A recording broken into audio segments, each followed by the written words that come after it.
భారత రాజ్యాంగ నిర్మాత, ప్రపంచ మేధావి, భారతరత్న డాక్టర్ బాబాసాహెబ్ అంబేద్కర్ గారి వర్ధంతి సందర్భంగా మెదక్ జిల్లా చేగుంట మండల కేంద్రంలో ఆ మహనీయునికి ఘన నివాళులర్పించారు.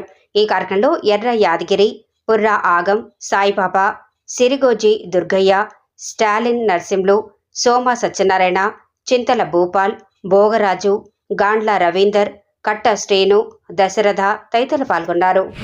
భారతరత్న, భారత రాజ్యాంగ నిర్మాత, యుగసూర్యుడు, బడుగు బలహీన వర్గాల ఆశాజ్యోతి. ఈరోజు బాబాసాహెబ్ అంబేద్కర్ వర్ధంతి మన మిత్రులందరికీ శుభాకాంక్షలు. మన బాబాసాహెబ్ అంబేద్కర్ గారు రాజ్యాంగం రాయడానికి 2 సంవత్సరాలు 11 నెలలు 18 రోజులు పట్టింది.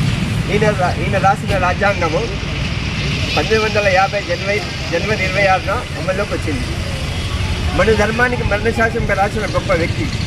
దేశం కోసం, దేశ ప్రజల కోసం సాంస్కృతిక, సామాజిక, రాజకీయ పరిస్థితులకు అనుగుణంగా దేశ ప్రజలను దృష్టిలో పెట్టుకొని అద్భుతమైన రాజ్యాంగం రాశాడు.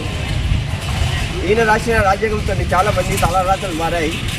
ఈయన రాసిన రాజ్యాంగంతోనే ఓటు కలిపింది. ఆ ఓటు ద్వారానే మనం నచ్చిన నాయకుని ఎన్నుకుంటున్నాం.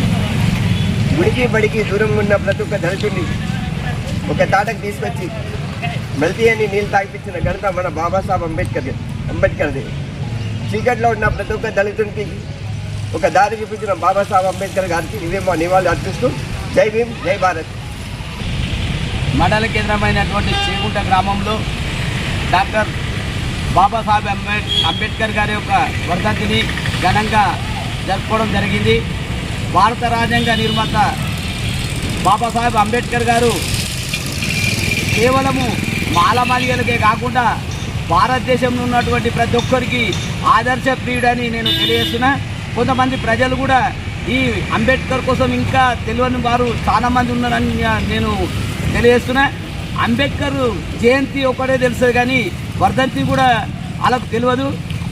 పై అధికారులు, ఆఫీసర్లు ప్రతి ఒక్కరు జరుపుకోవాల్సిన అవసరం ఎంతైనా ఉన్నది. రాజ్యాంగ నిర్మాత అటువంటి అంబేద్కర్ గారి రాసిన రాజ్యాంగాన్ని మీరు అమలు చేసినటువంటి హక్కులు పొందుతున్నారు, కానీ మీరు కనీసం మీ ఆఫీసులలో కానీ మీ యొక్క అధికారికంగా చేయడం లేదు. ఎందుకంటే అంబేద్కర్ చిన్న చూపు చూడడం సరైన పద్ధతి కాదని మేము హెచ్చరిస్తూ ఉన్నాం. జై భీమ్, జై భీమ్.